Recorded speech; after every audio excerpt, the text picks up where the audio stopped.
Assalomu alaykum barchaga. Sizlarni navbatdagi darsimizda ko'rib turganimdan xursandman.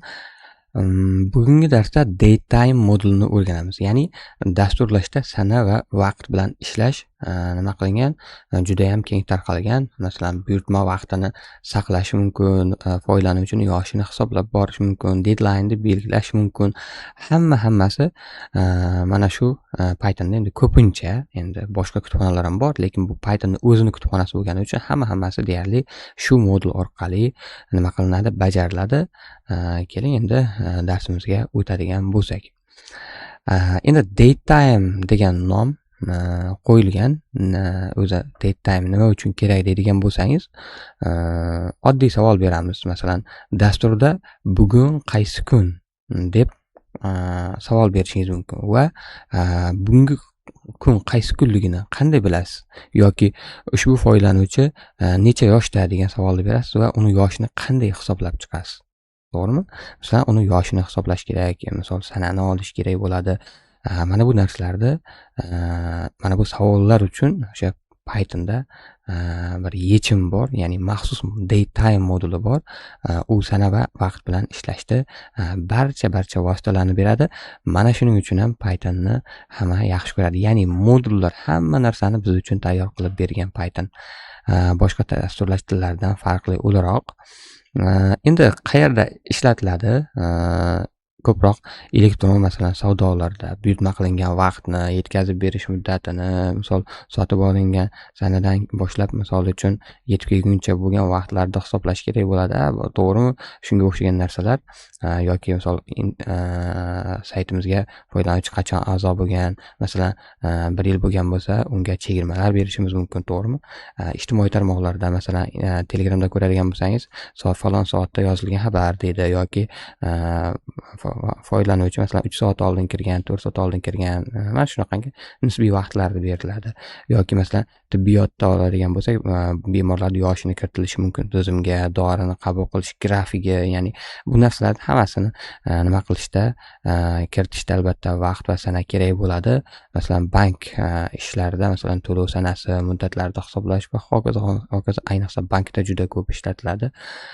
Bundan tashqari mana o'yinlar, umuman olganda butun hayotimizni oladigan bo'lsak va butun Python kodlarini oladigan bo'lsak, deyarli kattaroq loyihalar ichida hammasida deyarli o'sha vaqt bilan ishlaydigan narsalar bor. Masalan, o'yinlarda o'sha yutuq yozilgan sanalar saqlab qolinishi mumkin. O'yinda davomiyligi yoki qaysidir vaqtda, qaysidir sanada nimadir bo'lishi kerak bo'lishi mumkin, to'g'rimi?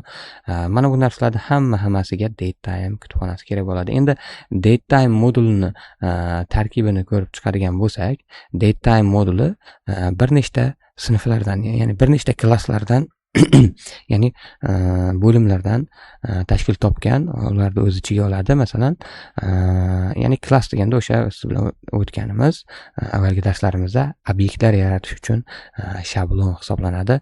Masalan, datetime kutubxonasini oladigan bo'lsak, mana datetime kutubxonasining ichida nima bo'lishi mumkin? Date degan klassimiz bo'lishi mumkin. Bu sana obyektlari uchun shablon klass hisoblanadi.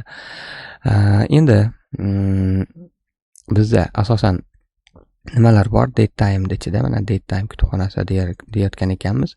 Ichida albatta date bor, time bor va bundan tashqari datetimeni o'zi ham bor. Datetimeni o'zi ham bor va time delta bor.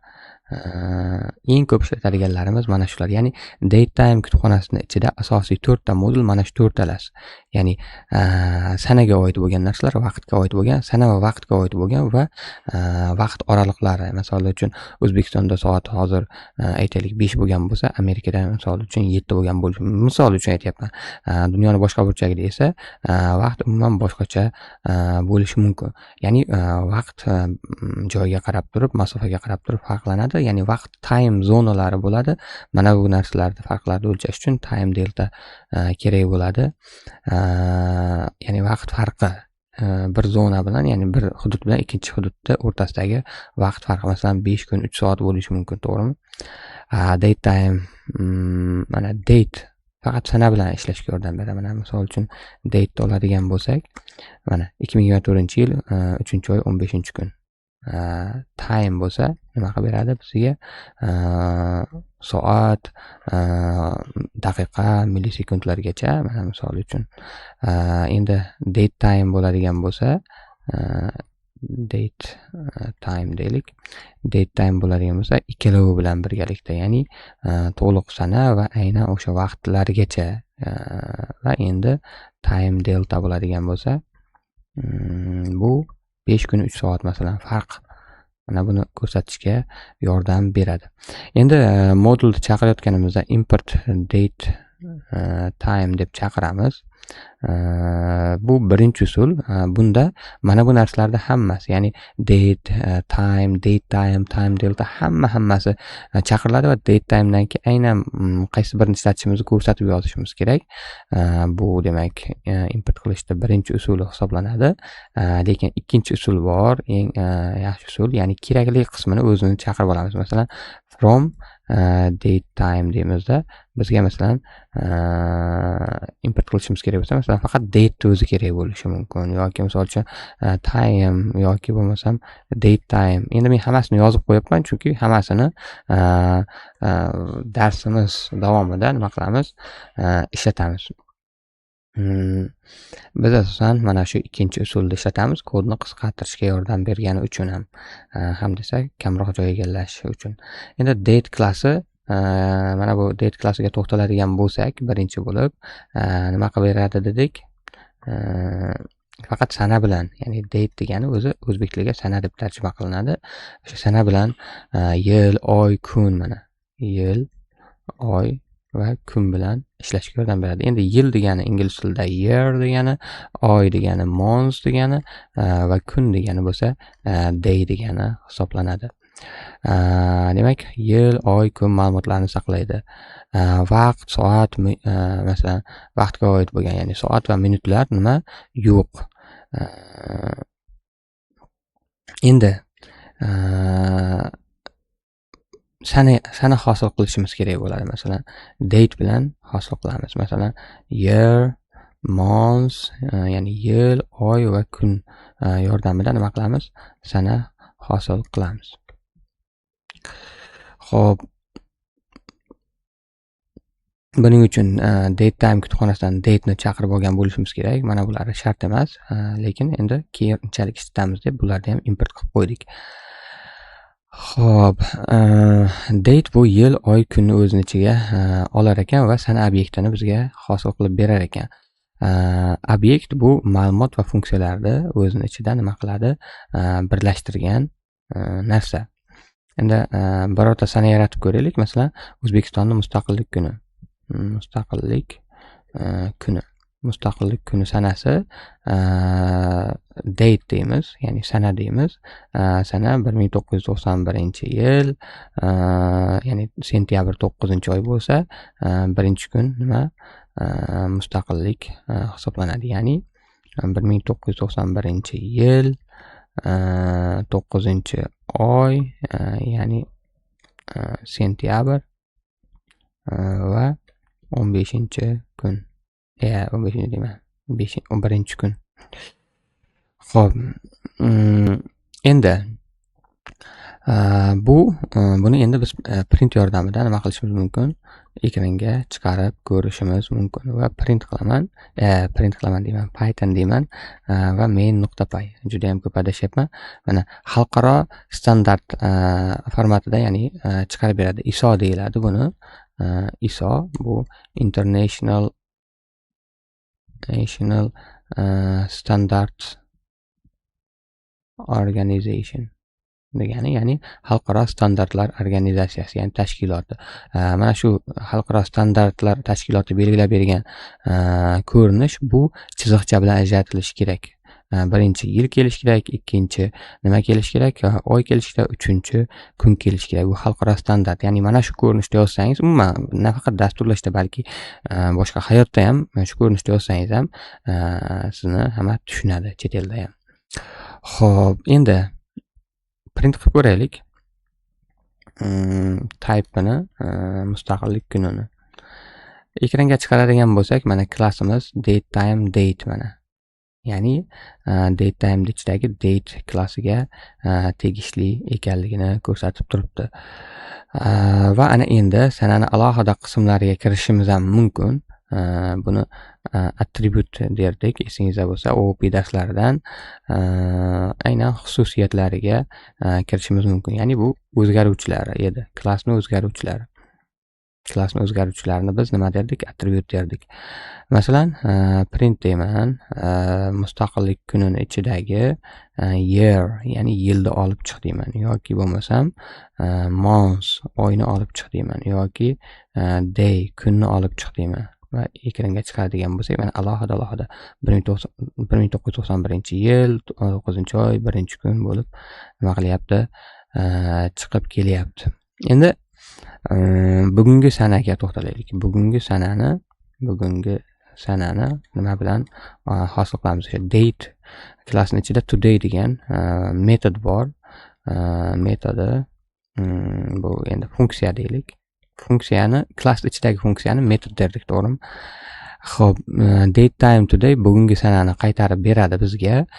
Bu static metod. Bu yerda masalan static metodi deb qo'ysak ham bo'ladi. Obyekt yaratmasdan nima qilinadi? Chaqirilishi mumkin. Masalan, static bo'lgani uchun bugun teng date today, ya'ni bugunga teng. Va endi print qilaman. F-string yordamida chiqarishimiz mumkin. Bugun deymiz va o'sha bugun o'zgaruvchimizni chiqaramiz. Bundan tashqari mana oy, yil, kun, mana yil, oy, kunlargacha chiqarishimiz mumkin. Va year, bugunning ichidagi year, bugunning ichidagi month va bugunning ichidagi day. Ularni chiqarib ko'radigan bo'lsak, mana bugun 2026-yil 3-oy 23-kun. Yil 2026-yil, oy 3-oy, kun mana 23-kun. Ko'rdingizmi? Mana bugungi sana. Xo'p, endi yoshda hisoblashimiz mumkin. Qanday yosh hisoblaymiz? Masalan, tug'ilgan kunini kiritadi, yoshini nima qilamiz? Hisoblab beramiz. Mana shunaqangi dastur tuzamiz. Masalan, tug'ilgan kunini kiritsin. Masalan, tug'ilgan sana degan o'zgaruvchi ochib, bu joyda tug'ilgan sana bo'lishi kerak menimcha. Va bu joyda date kiritamiz. Masalan, date 1900, endi men 2001 kiritay, o'zimning yilimni sentyabr oyi 15-kunni kiritaman. Va endi bugungi sanamiz. Bugun endi tepada turibdi, date today deb qaytarishim shart emas. Endi yoshni hisoblashimiz kerak. Yoshni hisoblash uchun yoshimiz teng bo'lishi kerak bugun. Endi bugungi turgan misol uchun sanamizni yilidan ayiramiz, tug'ilgan sanamizni yilini. Eng oson hisoblashni usuli. Agar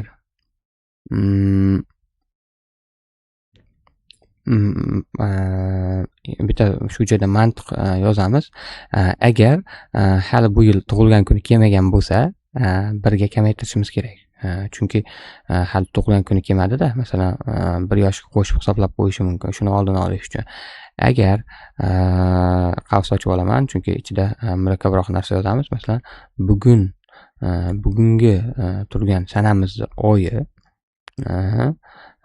va bugungi kun nima kichkina bo'lsa, tug'ilgan sanani oyi va tug'ilgan sanani nima kunidan kichkina bo'ladigan bo'lsa, ya'ni nima qilamiz? Yosh minus teng 1, ya'ni yosh teng yosh minus 1 ga teng. Endi buni qisqartirib yosh minus teng deyapman. Va endi bu joyda tug'ilgan sanani chiqaramiz. Print f-string tug'ilgan sana Bu joyda tug'ilgan sanani kiritamiz va endi bu joyda bugunni kiritamiz. Bugun. Bugun deymiz. Va endi yana shuni yozamiz va yoshni chiqaramiz. Endi yoshni. Yosh bu joyda falan 24 yil yashab qo'yding degan ma'noda. Xo'p, endi bu qanday ishlaydi? Bu kodimiz tug'ilgan sana orqali nima qilamiz? Sanamizni, yoshimizni kiritib olamiz. Endi buni foydalanuvchidan qabul qilishimiz ham mumkin edi. Endi uni matndan sanaga aylantirishni hali ko'rib chiqmadik-ku. Shuning uchun hali shunday qo'lda berib qo'ya qolaylik. Murakkab bo'lib ketmasin uchun. Va bugungi kunni mana topib olyapmiz. Endi yuqoriroqda yozganimiz uchun qayta yozib o'tirmadik. Va keyin bu joyda asosiy logikamiz ketyapti. Ya'ni yoshni topish uchun va yoshni topishdagi xatolikni to'g'rilash uchun bu joyda shartimiz bor, tekshirishimiz va keyin ularni print qilib ekranga chiqarib qo'yapmiz. Endi oy va kunni o'sha tuple sifatida solishtirib ko'ryapmiz. Bu joyda e'tibor berayotgan bo'lsangiz, nima uchun qavslarni ichiga soldik desangiz, bular tuple ichidagi qiymatlar bo'ladi. Va ekranga chiqaramiz. Mana tug'ilgan kun 2001-yil 15-sentyabr, bugun 2026-yil mart oyining 23-kuni, yoshim mana hali 24, ya'ni 24 yil yashadim, hali 25-yilga to'lmadim degani meni ko'rib. 2001-yil bo'lsa, hozir 2026-yil bo'lsa, shunday ayirib turib, "O, 25 ga kiribsan-ku" deyishi mumkin. Yo'q, men hali bor. Men hali yoshman dedi-ku. Va 1 yoshga hali yoshman. Hazil. Va ana endi mana shu bilan demak date ichida biz ko'rishimiz mumkin bo'lgan narsalar tugaydi. Ana endi time klassiga o'tsak bo'ladi. Time degani vaqt degani, ingliz tilidan tarjima qilganda time class faqat nimalarni hisoblaydi? Soat, soniya va yana daqiqa va soniyalarda, ya'ni sekundlargacha. Endi soniyani biz sekund deyishga o'rganib qolganmiz. Sekundlargacha va yana orasida mikro sekundlar ham bor. Mikrosoniyalar yoki mikrosoniya deymizmi, bilmadim endi. Mana shu narsalarni saqlaydi. Sana yo'q bu yerda. E'tibor bering, bu yerda sana yo'q. Endi soat degani hour degani, ya'ni hour degani soat degani. Minut degani nima degani? Daqiqa degani yoki daqiqa degani. Sekund esa nima? Soniya yoki sekund degani. Ana endi bizda o'sha mikro sekund bor. Mikrosekund degani, ya'ni mikro nima? Soniya, mikrosoniya yoki mikrosekund. Farqi yo'q. Bularni adashtirib ishlasam tushunib olaverasiz baribir. Mikrosekund. Xo'p. Endi masalan bitta ish grafigini misolini olamiz. Time, soat, minut, sekundlarni o'z ichiga oladi. Vaqt obyektini yaratishga yordam beradi. Bunda bizga barcha parametrlar ixtiyoriy bo'ladi va default, ya'ni birlamchi holatda nima 0 bo'ladi. Mana buni hozir yozganimizda tushunasiz. Masalan, ishni boshlanishi aytaylik, time bilan belgilaymiz. 9:00 da, ya'ni 9:00 da ish boshlanadi. Tushlik vaqti bor. Tushlik vaqti time mana 13:30 da, ya'ni 1:30 da tugaydi, boshlanadi. Bu joyda nimani ko'rdingiz? Mana bu joyda men sekundni yozmadim. Yozilmadi. Nimaga? Chunki sekund 0 ku. Sekund 0 yozmoqchimiz ku. Aytmasak ham bo'ladi. Ya'ni barcha parametrlar ixtiyoriy, yozmasak nima bo'ladi? 0 ga teng bo'lib qolaveradi. Xo'p, ana endi ish tugash vaqti bor. Ish tugashi, masalan, aytaylik, time bilan berib ketamiz.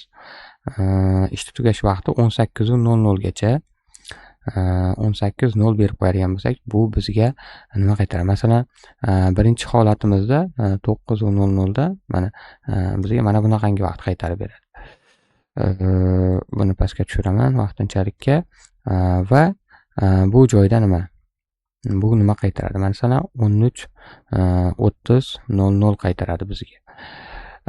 Va endi 3-chi holatimizda-chi? 3-chi holatimizda 18:00 00 qaytaradi. Ya'ni mana shu holatda, default holatda, demak 00 qaytarar ekan. Va ana endi bularni ekranga chiqarib oladigan bo'lsak, mana ish boshlanishi, tushlik va ish tugashini, mana ish boshlanish vaqti, tushlik vaqti boshlanishi va ish tugash vaqti. Ana endi buni ichida alohida qismlarigacha kirishimiz ham mumkin. Masalan, ish boshlanish soati, ish boshlanish daqiqasi, ish boshlanish soniyasigacha mana 9:00 qaytaradi. Chunki ish boshlanish soati 9 da, daqiqasi 0 da, sekundi ham 0 da, mana soat, minut, sekund. Xo'p, menimcha tushunarli. Ana endi bu faqatgina time klassi. Endi bizda 3-chi klassimiz bor. Bu date time klassi. Date time klassi bu sana plus vaqt degani. Ya'ni e'tibor bering, date sana, time vaqt degani. Sana plus vaqt klassi. Endi bu ikkalasini birlashtiradi, ya'ni birgalikda qaytaradi. Demak, bu joyda nimalar qilishimiz mumkin ekan? Yil, oy, kun, masalan, soat, minut, ya'ni sekund va yana nimalar bor? Misol uchun millisekundlargacha. Va asosiylar mana shular. Eng ko'p ishlatiladigan klass mana shu. O'zi odatda shundan foydalanamiz. Datetime ichida now degan funksiya bor. Datetime now, hozir mana datetime.now degan funksiya bor. Bu hozirgi sana bilan vaqtni nima qilib beradi? Qaytarib beradi. Hozirgi sana plus vaqtni qaytarib beradi. Bu juda ko'p ishlatiladigan funksiya dasturlarda. Masalan, hozir deb turib aynan datetime now funksiyasidan foydalanamiz. Va ana endi shuni chiqarib ko'raylik. Masalan, chiqarib ko'radigan bo'lsak, mana hozir 2026-yil mart oyining 23-kuni, soat esa masalan uchun 1:46 o'tdi va bu soniya va millisoniyalargacha, mikrosekundlargacha ko'rsatib beradi. Endi buni alohida qismlarga ajratib chiqarib olsak ham bo'ladi. Masalan, yil, masalan, hozirgi yil, hozirgi oy, kun, soat, daqiqa, soniya va mikrosoniyalargacha nima qilishimiz mumkin? Chiqarib olishimiz mumkin. Va mana ko'rsatyapti. 2026-yil 3-oy 23, 13, mana 46, 34 va mana mikrosoniyalargacha, demak, aniq ishlayapti. Endi datetime o'zini ichiga nimalarni qabul qiladi deydigan bo'lsangiz, masalan, mana shu ketma-ketlikda qabul qiladi. Ya'ni birinchi o'rinda year, keyin month, keyin day, keyin hour, keyin minut, keyin second va microsecond qabul qiladi. Endi bu aniq vaqtni nima hosil qilishga bizga yordam beradi. Masalan, muayyan sana va vaqt obyektini yaratishga xizmat qiladi. Aytaylik, siz onlayn do'kon ilovasini ishlab chiqdingiz va unda aynan aniq bir buyurtma qilingan vaqtni saqlashingiz kerak bo'ladi. Masalan, bunda buyurtma vaqtini aytishimiz mumkin. 2025-yilni 3-oyi 15-kuni soat 14:30 da mikrosoniyalarigacha nima aniq berib qo'yishingiz mumkin yoki soniyalarigacha. istasangiz agar bu joyda bermasak bu 0 sifatida qabul qiladi yoki umuman qabul qilmaydi desak ham bo'laveradi. Xo'p, ekranga chiqaradigan bo'lsak, mana buyurtma vaqti qachon ekan? 2025-yil mart oyi 15-kuni 15-mart 2:30 00 demak mikrosekund by default nima qilmas ekan, yozilmas ekan. Endi bu uchinchi o'sha o'rganishimiz kerak bo'lgan narsamiz, klassimiz edi. Endi time deltaga qaraymiz. Time delta degani bu vaqtni farqi. Bu nima degani? Time delta ikkita sana yoki vaqt orasidagi farqni ifodalab beradi. Masalan, aytaylik, qaysidir kundan qaysidir kungacha soatlarigacha belgilasak, 5 kun 2 soat 30 minut, ya'ni o'sha bir hafta mana shunaqangi muddat o'tgan bo'lishi mumkin yoki aytaylik 1 hafta, 2 hafta. Umuman delta o'sha yunoncha alifbodagi harfdan olingan, matematikada o'sha farq degan ma'noni anglatadi matematik jihatdan. Shuning uchun time delta, ya'ni vaqt farqi deb ishlatiladi. Endi buni qachon ishlatishimiz mumkin? Masalan, deadline'larda hisoblayotganimizda, masalan, buyurtma 3 kundan keyin yetib boradi deganimizda yoki foizni kunlik hisoblab borishda, sanalarni solishtirganimizda, masalan, ushbu voqea sodir bo'lganiga faloncha kun bo'ldi deb, ya'ni aytaylik, ijtimoiy tarmoqlarda, Telegramda ushbu xabar yozilganiga faloncha kun bo'ldi, soniya bo'ldi deb, soat bo'ldi deb ko'rsatib turadi, to'g'rimi? Foydalanuvchi ijtimoiy tarmoqqa, masalan, Telegramga kirganiga 3 soat bo'ldi deb ko'rsatib beradi bizda. Buning uchun time deltani import qilib olganmiz datetime kutubxonasidan. Masalan, onlayn do'konni nima qilishimiz mumkin? Simulyatsiyasini amalga oshirishimiz mumkin. Masalan, buyurtma berilgandan 3 ish kuni ichida yetkazilganligini. Buyurtma vaqtini belgilaymiz hozir deb va buyurtma berilgan sanani mana bu shaklda chiqarib olamiz. Xo'p, mana bu joyda strf time degan qismiga hozircha unchalik e'tibor berishingiz shart emas. Bu string ya'ni o'sha biz bergan buyurtma vaqtini o'zimiz istagan bir ko'rinishga, masalan, bu yerda yil, oy, kun, soat va daqiqalarga mana chiroyli tarzda keltirib beryapti. Bunga ham alohida hali to'xtalamiz. Buyurtma berilgan vaqtni chiroyli holatga keltirib chiqarib oldik. Endi yetkazish muddatini belgilayapmiz. Ya'ni biz 3 kunda yetkazib berishni niyat qilganmiz. Demak, yetkazish muddati teng buyurtma vaqtiga time delta funksiyasidan foydalanib days, ya'ni bu joyga kunlar, ya'ni kun oralig'i 3 kunni belgilaymiz. Shunda buyurtma vaqtiga nisbatan nima bo'ladi? 3 kunni belgilab beradi. Va taxminiy yetkazish sanasi deb turib, buni ham chiroyli holatda bu joyga chiqarib beramiz. Bu yerda endi soatlarigacha shart emas, shuning uchun strf time'da soatlarini yozmadik. Endi time delta parametrlari nima desangiz, misol uchun aytaylik, days 5 kun, masalan, hours 3 soat, masalan, minut 30 minut, soniyalar 15 sekund, haftalar 2 hafta. Mana shu narsalarni demak time umuman delta o'zini ichida qabul qilar ekan. Va umumiy holatda o'sha deltani chiqarishimiz ham mumkin bu joyda va umuman kodimizni ishga tushiramiz. Mana buyurtma beriladigan vaqt mana 2026-yil 23 ya'ni bugun 23-mart soat 1:51 o'tganda va taxminiy yetkazish vaqti shu oyni 26-kuni, ya'ni 23-kuni berilgan. 3 kun demak vaqt farqini qo'shib berdi. Yoki bo'lmasam pastdagi misolimizga qaraydigan bo'lsak, 5 kun 3 soat 30 daqiqa 15 soniya 2 hafta, ya'ni 14 kun deb belgiladik. Umumiy 19 kun va endi soatlarigacha nima qilib beryapti? Ko'rsatib beryapti o'sha vaqt farqini.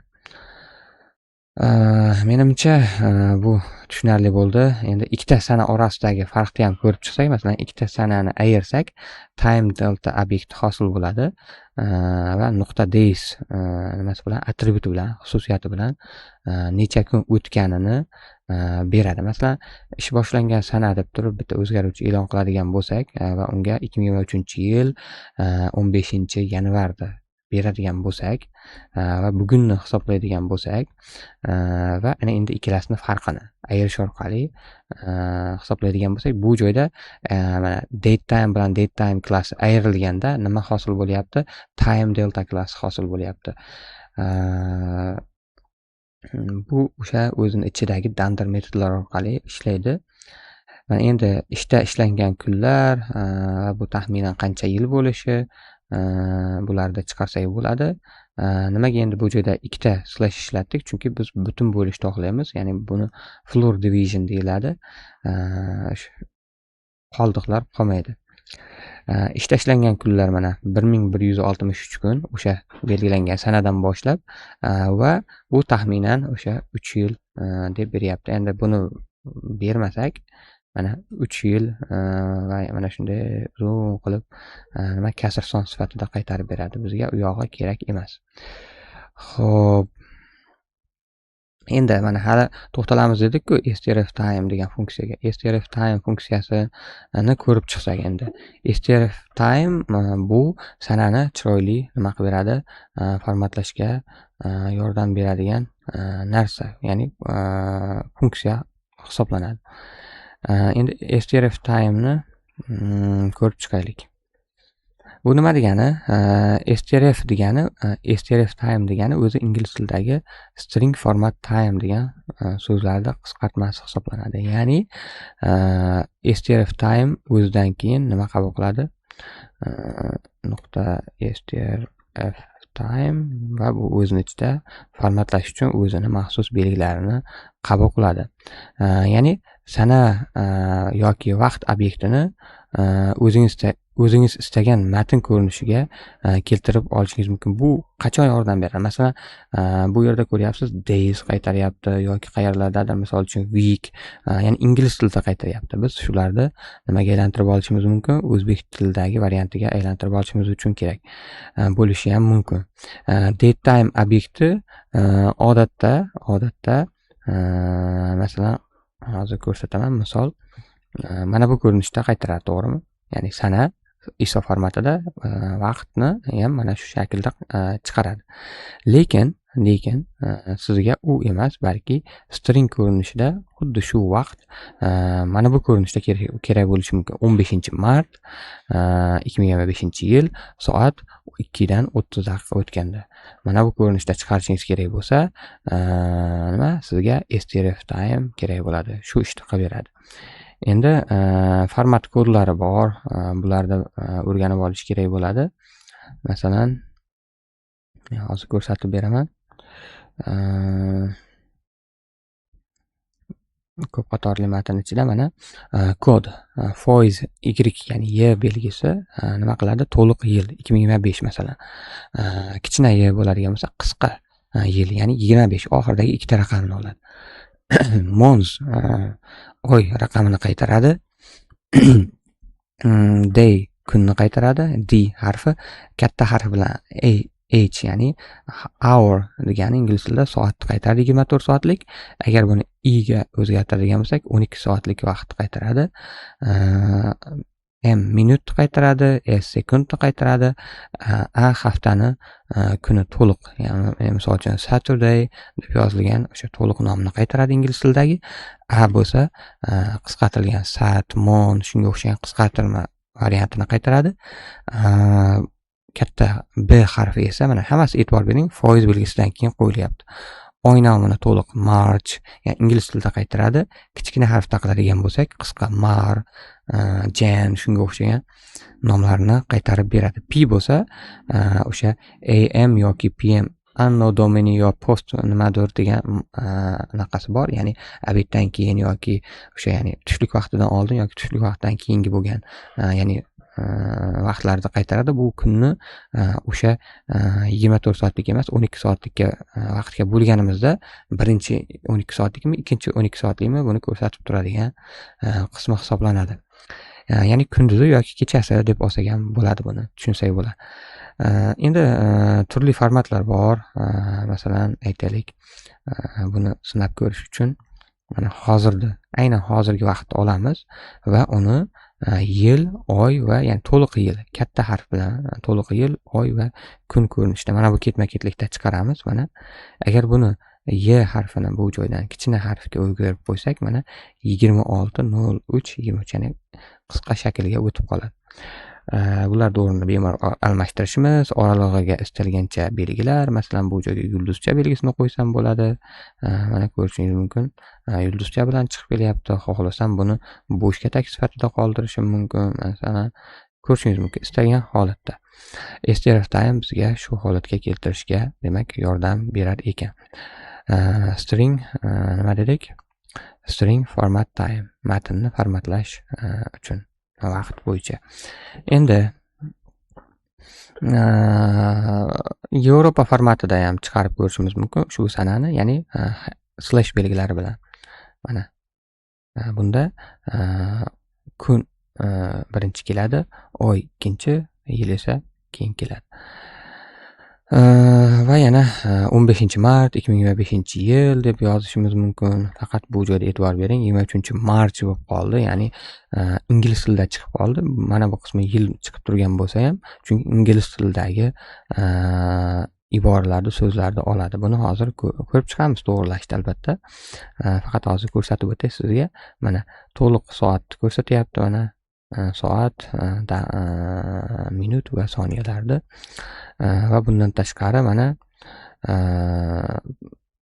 sana va yilni ham chiroyli holatda chiqarishimiz mumkin. Mana soat 13:59 deb turib.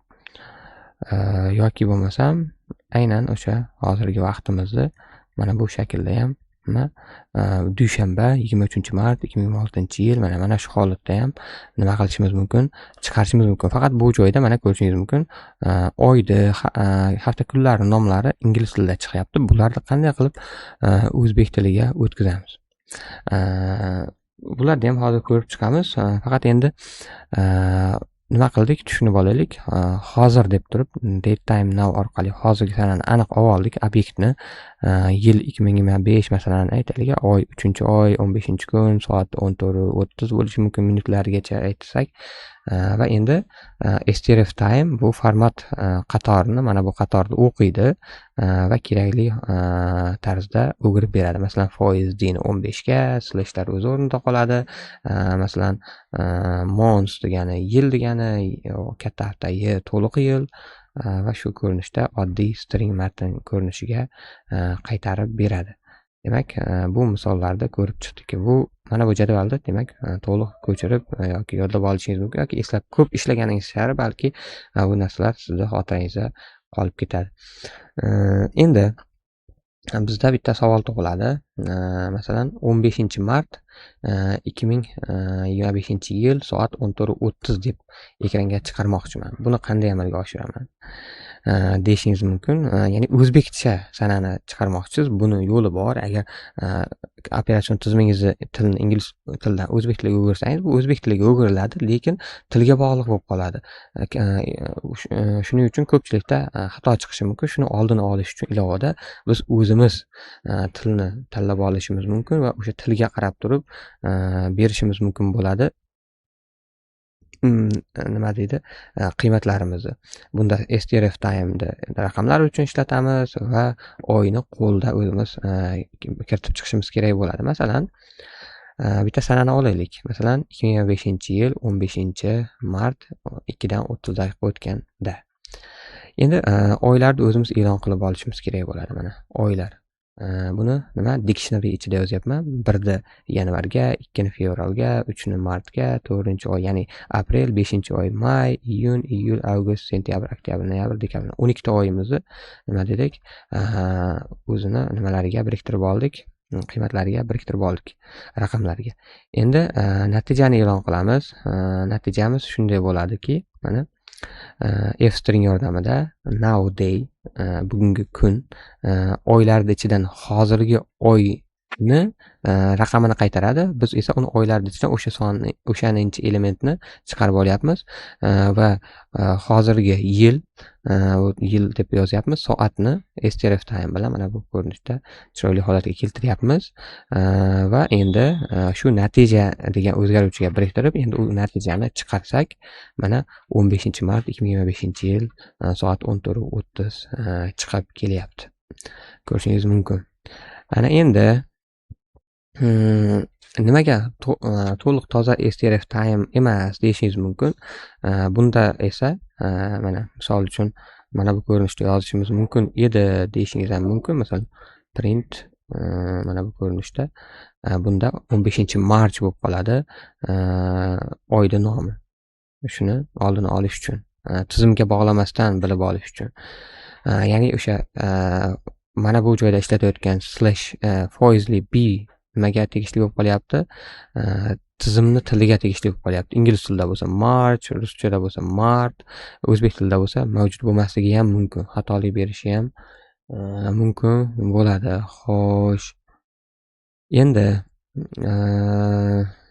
strf time nima qilib berar ekan bizga? Mana eng yuqoriga qaytadigan bo'lsak, sanani o'sha chiroyli formatlab berar ekan. Ma'nosi string format time degani ekan. Mana bu jadvalda o'zingiz uchun yodlab bilib olishingiz mumkin. Xo'p, endi davom etadigan bo'lsak, buni yana ham qisqaroq shaklda yozish mumkin. Ya'ni mana bu joyda uzun qilib yozdik-ku, to'g'rimi? Sanani oldik, oylarni oldik, natijaga biriktirdik, uni alohida chiqarib oldik. Buni chiroyli holatda qisqartirib ham yozishimiz mumkin. Masalan, bitta funksiya olamiz. Funksiyamiz date time ni qabul qiladi va oylarni nima qilib beradi bizga? Yanvar, fevral, mart, aprel, may, iyun, iyul, avgust, sentyabr, oktyabr, noyabr, dekabrni qaytarib beradi. Ya'ni bu o'sha kunni, oylarni, nima hammasini bizga o'zimiz aytgan holatda, chiroyli holatda qaytarib beradi va biz buni o'zbek date time deb turib, bu joyga date time ni chiroyli holatda o'sha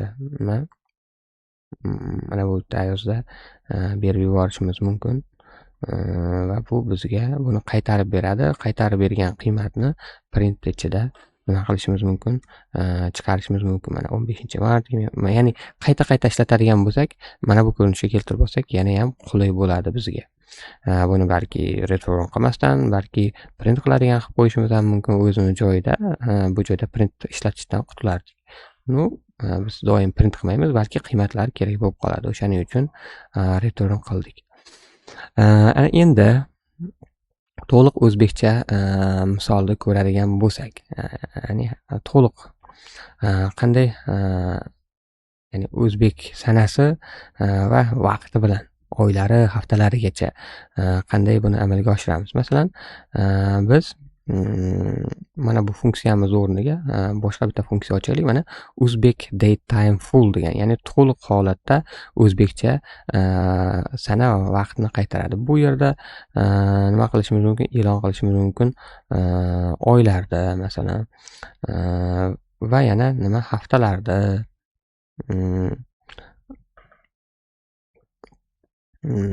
va yana nima? Bu joyda o'sha kun, haftalarda nima qilishimiz mumkin? O'zimizga moslashtirishimiz mumkin. Ya'ni kun bu haftalar ichidagi o'sha, ya'ni bizga kelayotgan date time, ya'ni sana bilan vaqt ichidagi hafta kunini, ya'ni 0 qaytaradi. 0 degani o'sha Monday degani. Ya'ni Monday degan 0 degani bo'lsa, o'sha haftalar ichidagi 0-inchisi bu dushanba bo'lyapti, to'g'rimi? Dushanba bo'lgani uchun bu joyga dushanba qaytariladi. Natijada demak nima bo'ladi? Dushanba qaytib keladi bizga. Dushanba. To'g'ri, kichik harfda yozilgan. Dushanba qaytib keladi. Oy ham xuddi shunaqa.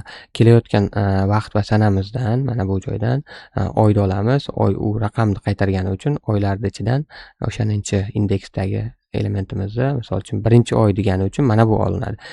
O'shaning uchun mana ya'ni oy deganda birinchi oy, ikkinchi oy, 12-oy deymiz-ku, lekin 0-oy yo'q, to'g'rimi? Lekin mana bu joyda indekslashimiz mumkin. 0-hafta, 1-hafta bo'lgani uchun bu joy bemalol indekslanishi mumkin. Lekin bu joyda 0 dan emas, 1 dan boshlab sanalgani uchun bu joyda bo'sh qoldirib ketdik. Shunday bir ayyorona usuldan foydalandik va endi oxirida mana chiroyli holatda nima qilishimiz mumkin? Kun, oy, yil mana hammasini chiroyli holatda qaytarishimiz mumkin va ana endi hozirgi vaqtimizni olib, masalan, hozir uchun aytaylik, yoki date time now ishlatsak ham bo'lardi, lekin bitta sanani aytdik va print yordamida o'sha to'liq o'zbek tilidagi vaqt va sanani chiqaryapmiz va hozirgi vaqtimizni yoki mana bu oldindan belgilab qo'yilgan vaqtimizni berib yuboryapmiz. Mana shanba 15-mart 2025-yil soat 14:30 deb chiqarib beryapti chiroyli holatda. Buni xohlasak bu yerda chiziqcha bilan ham chiqarishimiz mumkin. Mana 2025-yil 15-mart bo'ladigan bo'lsa, bu yerda ham chiziqcha bilan chiqarishimiz mumkin. Mana kunimiz qaysi kun? Shanba kuni bugun. Aytaylik 15-mart shunga o'xshagan. Endi bu yerda aytaylik biroz chalkashlik sodir bo'lgan bo'lishi mumkin. Qanday qilishni umumiy ko'rsatib o'tdim. Va buni bugun bilan ishlatib ko'raylik. Date time now yordamida.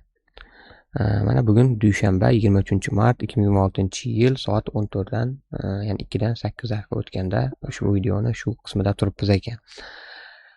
Xo'p, ana endi strf time ni ko'rgan bo'lsangiz, ana endi bizda strp time degan tushunchamiz ham bor. Strp time bu matndan nimaga sana yaratish, matndan sana yaratishga, ya'ni hosil yaratish demaylik, hosil qilishlik, hosil qilishga yordam beradi. Xo'p, demak buni ma'nosi nima deydigan bo'lsak, bu qaysi so'zlarni qisqartmasi desak, string parse time. Parse degani time degani, ya'ni bu qanaqa ko'rinishda ishlatiladi?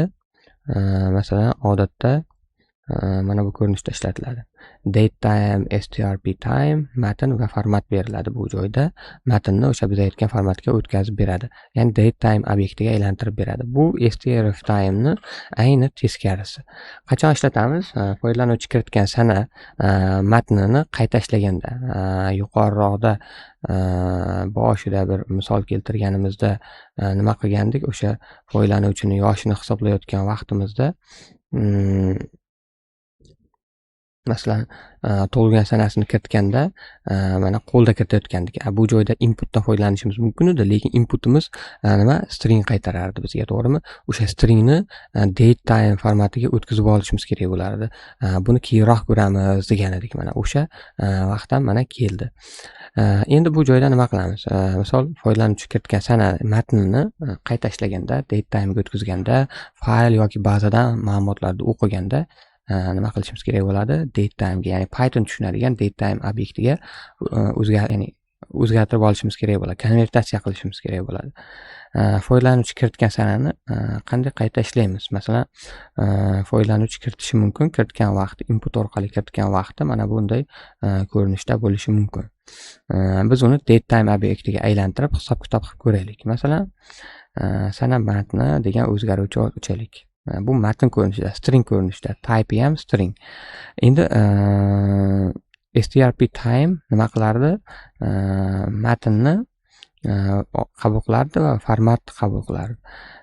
Biz shu ishni amalga oshiramiz. Endi buni haqiqiy sanaga aylantiramiz. Mana date time dan strp time ni chaqirib, sana matnini bu yerga berib, uni nima qilamiz? Day, month va year ga, ya'ni katta hafta bo'lgani uchun to'liq yil chiqadi. Xuddi mana bu joyda ham siz o'zingiz uchun mashq qilish uchun nima qilib ko'rishingiz mumkin? O'sha hozir tug'ilgan yilni hisoblaydigan joyimiz bor. Mana bu joyda tug'ilgan sanani qo'lda kiritadigan qilib ko'rishingiz mumkin. Belgilangan mana bu ko'rinishda kiritib. Misol uchun manaqa kiriting deb aytib qo'yishingiz mumkin. Va menimcha bo'ldi. Endi print qilib ko'ramiz. Print qiladigan bo'lsak, mana sana matnimizni typeini olsak, bu asli string, to'g'rimi? Sanaga o'tkazganimizdan keyin bu date timega o'tgan. Yilini chiqaramiz, kunini, oyini, kunini chiqarib ko'ramiz. Demak, string chiqdi, date time chiqdi, sana, oy, kun. Demak, bizga kerakli formatga o'tib, mana date time formatiga o'tib oldi. Demak, mana shu uchun yordam beradi. Endi strftime xususiyati shuki, ya'ni umuman ma'no jihatdan u string format time degani. Ya'ni stringni formatlash uchun ishlatiladi. Anaqa strp time esa o'sha nima qiladi? Aksi, ya'ni buni teskarisi. Birinchisi matnga o'tkazsa, ikkinchisi matndan o'tkazadi. strftime date time da olsa, strp time matnda oladi. strftime matnda olsa, nima qiladi? Date time obyektini qaytaradi. Umuman olganda yo'nalish, ya'ni date timedan stringga, bunisi esa stringdan date timega o'tkazib beradi. Xo'p, buni jadvaldagi farqi bor. Buni hozir bu joyga tashlayman. Demak, strftime string format time, strp time string parse time. Nima oladi? Date time obyekti matn oladi bunisi, ya'ni bir-birini aksi. Bu yerda matn olsa, bu yerda matn qaytaradi. Bu yerda date time obyekti olsa, bu yerda date time'ni obyektini qaytaradi. Yo'nalishi bunaqasiga, ya'ni date time'dan stringga, stringdan date time, ya'ni bir-birini mutlaqo aksi hisoblanadi. F degani format, P degani parse. Ya'ni F degani format degani, P degani parse degani. Endi format degani nima degani deydigan bo'lsak, chiqarish. Parse esa tahlil qilish yoki unga kirish degani. Shu orqali ham farqlab olishingiz mumkin. Endi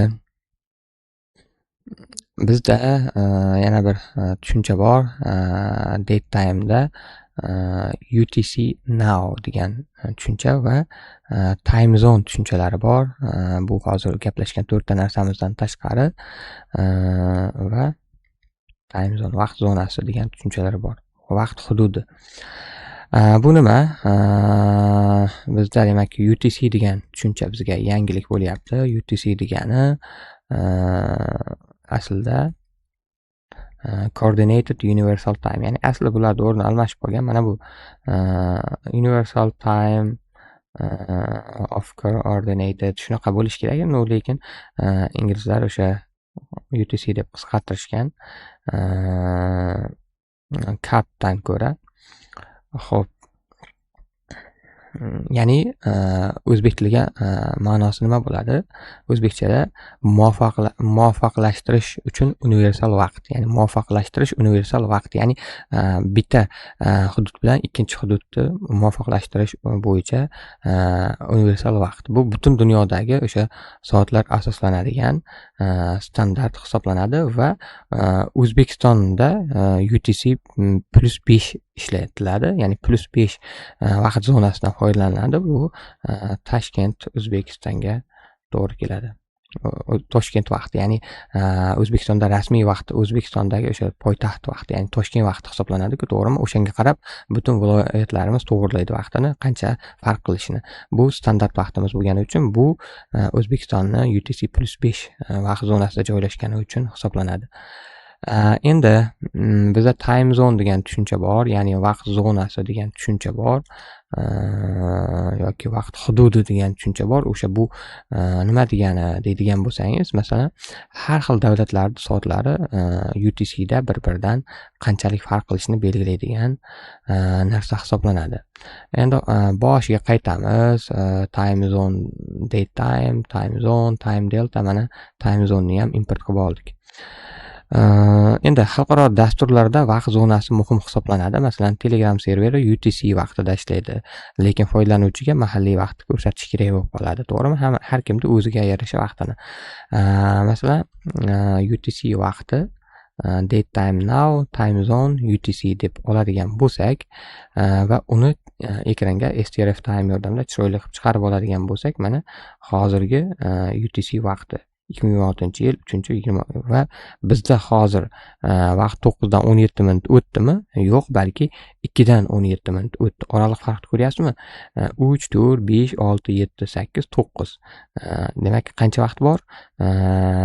Agar kechki 9 deb oladigan bo'lsak-da, 7 soat bor. Agar ertalabki vaqt deb oladigan bo'lsak, 1, 12, 11, 19, ya'ni 5 soat orqaga qarab boradi. Endi men aniqini bilmayman, bu orqada yuribdimi, oldinda yuribdimi, shuning uchun ikkala tomonini ham aytib o'tyapman.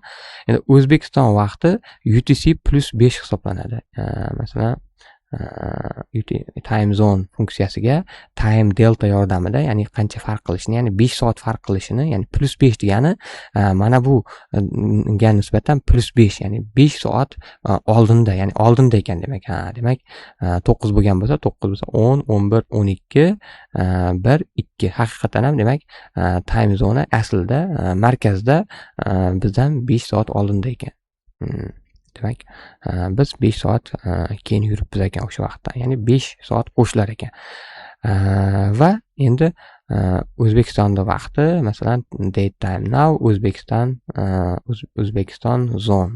Mana o'sha vaqtni belgilayapmiz va endi Toshkent vaqti kelib chiqdi. Toshkent vaqtini ekranga chiroyli holatda chiqaramiz. Mana UTC vaqti bu, Toshkent vaqti esa mana bu. Oraliqda qancha farq bor? Ertalabki 9 ekan demak bu UTC vaqt. Unga 5 soat qo'shamiz. 10, 11, 12, 1, 2. 2, ya'ni 14 nechi? 18, 47 soniya.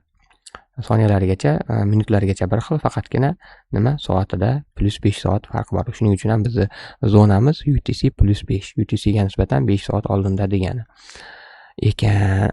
Endi haftani kunini qanday hisoblaymiz? Mana endi hozir sizlar bilan nimani o'tdik? UTC time zone da o'tdik. Endi date ichidagi weekday va ISO weekday degan tushunchalar qolib ketdi. Weekday hafta kuni va ISO weekday, bu ISO degani o'sha gaplashdik, International Standards Organization degani. Ya'ni xalqaro standartlar organizatsiyasi.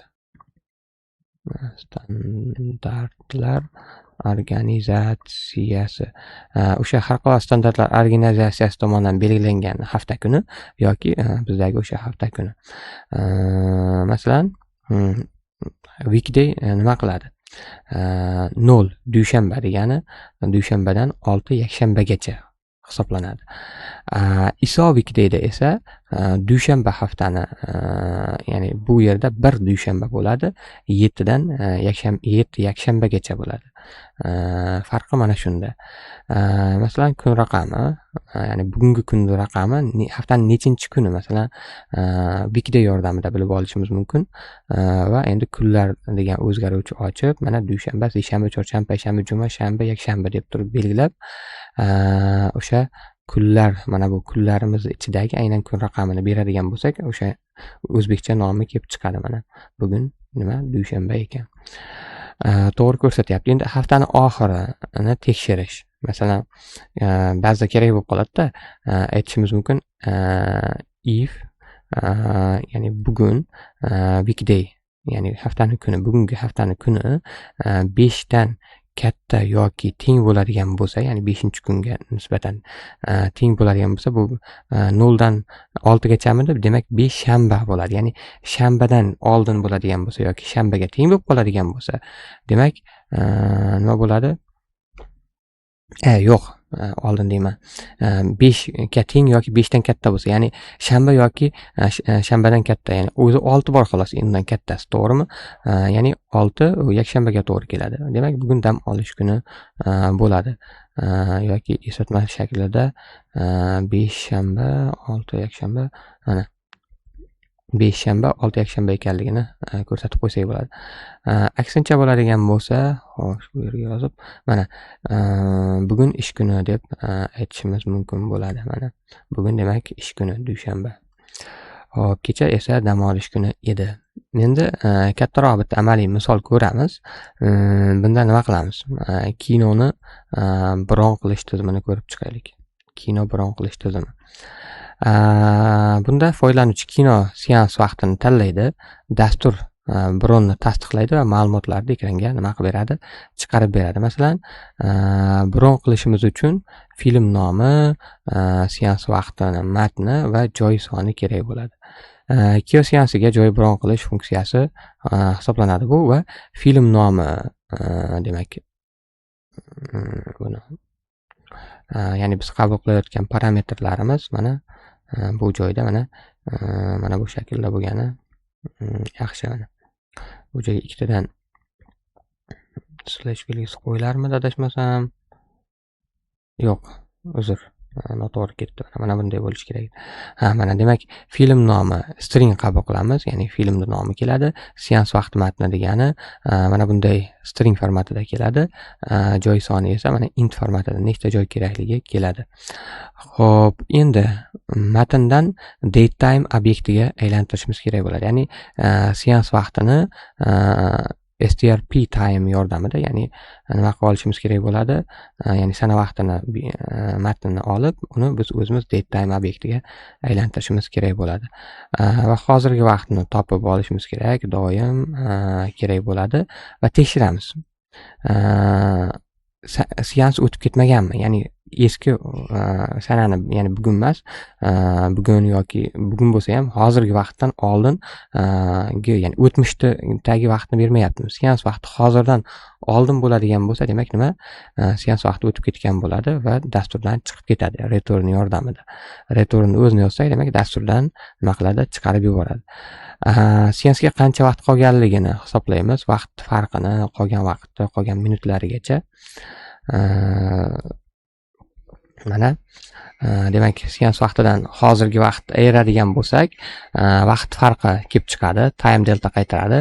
Qolgan soatda o'sha vaqt farqidan soniyalardan 3600 sekundga bo'lsak, soatga aylantiramiz va keyin qolgan minutni 3600 ga bu yerda qoldiqsiz bo'lyapmiz. Bu yerda qoldiqli bo'lib, o'sha chiqqan natijani o'sha 60 ga qoldiqsiz bo'lyapmiz va shu bilan minut chiqib kelyapti. Xullas, mantig'imiz shu. Endi bronni tasdiqlashimiz kerak. Bron raqami, masalan, bron raqami deb turib, aynan o'sha hozirgi vaqt sanani berib qo'yishimiz mumkin. Bron chiziqcha hozirgi sana. Qachon bron qilinganligini bilib turish uchun-da. Endi print yozaman. Bitta bo'sh qator tashlayman, teskari slash new line yordamida, qochish operator yordamida va tenglik belgisidan 40 ta chiqaraman. 40 ta, bitta qatorda 40 ta chiqadi.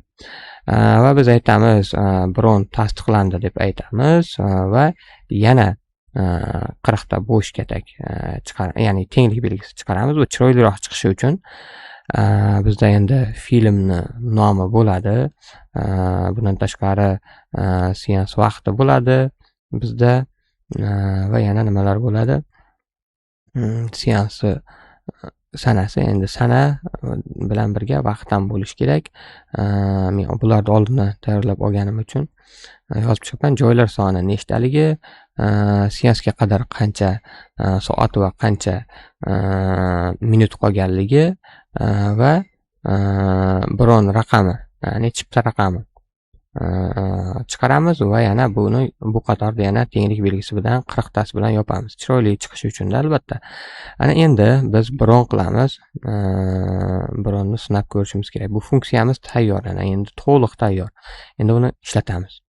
Bron qilamiz. Film nomi Interstellar filmi 2026-yil, masalan aytaylik, hozir 3-oy bo'lsa va 23-kun bo'lsa 24-kunni belgilaymiz va 7:30 ga 2 kishilik joy zakaz qilishni aytamiz. Va o'sha eski natijalarni tozalab tashlab, mana qayta ishga tushiramiz. Mana ko'rishingiz mumkin, bron tasdiqlandi degan yozuv chiqyapti. Chiptamizda mana film Interstellar ekanligi, 24-mart 2026-yil ekanligi, seans vaqti, joylar soni, seansga qadar qancha soat va vaqt qolganligi va biron raqam. Bu g'alati raqamlar bo'lishi mumkin, lekin bu yil, oy, kun, soat va soniya, xullas shular biron raqam sifatida ko'rsatilgan va bu bizni o'sha chiptamiz deylik. Mana bu ajoyib bitta misol bo'ldi. Ana endi sizga topshiriq bo'lishi mumkin. Mana bu martga o'zgartirib ko'ring yoki chiroyli o'zbek tilidagi matnga o'zgartirib ko'ring. Shu paytgacha o'rganganlarimiz yordamida. Endi mana oxirida xulosa qilish vaqti keldi. Demakki, date time sana obyektini yaratishga yordam berar ekan, o'zini ichiga yil, oy, kunlarni qabul qilar ekan. Date today bugungi sanani, time soat, minut, soniyalarni qabul qilib vaqt obyektini yaratishga yordam berar ekan. Date time bularda hammasini, ya'ni yil, oy, kun, soat, daqiqa, soniyalargacha qabul qila olar ekan, ya'ni sana bilan vaqtni qo'shib yaratilgan obyekt hisoblanar ekan. Date time now esa aynan hozirgi sanani olib berar ekan. Time delta ichida days deb turib misol uchun beradigan bo'lsak, misol bu days faqat kunlardi. Endi biz bu yerda boshqa qiymatlarni hours, ya'ni soatlarni ham qo'limizda kiritishimiz mumkin. Endi bu vaqt farqini ko'rsatib berar ekan, ya'ni vaqtni qo'sh hisoblanar ekan. str of time esa nima qilib berar ekan? Date time'ni chiroyli holatga, matnga o'tkazib berar ekan. strp time esa o'zini ichiga o'sha matnni qabul qilib, uni chiroyli formatda o'sha date time'ga o'zgartirib berar ekan. Ya'ni buni aksi ekan va bizda weekday tushunchasi bor ekan. Bu haftani dushanba kunini 0 deb, yakshanba kunini misol uchun 6 deb qabul qilgan holatda hafta kunlarini mana shunday indekslab berar ekan. Agar birdan indekslash kerak bo'ladigan bo'lsa, iso weekday degan nimani funksiyadan foydalanishimiz kerak bo'lar ekan. Va ana endi nima qilsak bo'ladi? Bugungi darsimizni o'z nihoyasiga yetkazsak bo'ladi. E'tiboringiz uchun rahmat. Keyingi darsda ko'rishguncha xayr, sog', omon bo'ling.